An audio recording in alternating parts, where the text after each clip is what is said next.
I am the Tofu Golem. Please enjoy the video. In this video, I will show how to change a forward focus screen.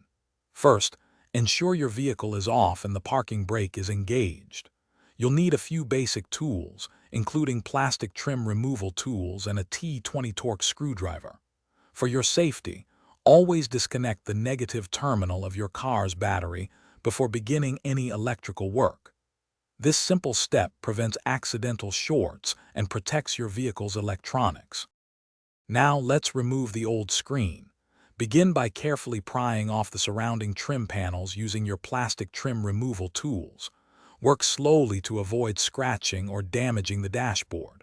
Once the trim is off, you'll see the mounting bolts, usually 4 to 6 of them.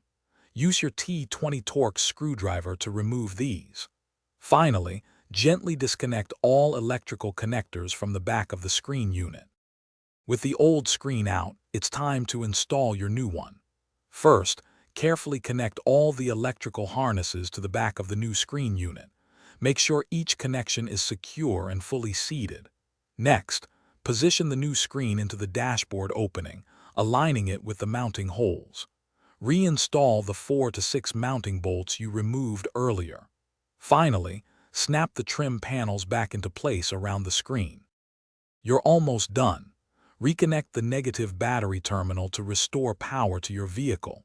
Now, start your forward focus and test the new screen thoroughly. Check the touch response, radio functions, navigation, and any other features your new screen offers. Make sure all buttons and controls are working correctly.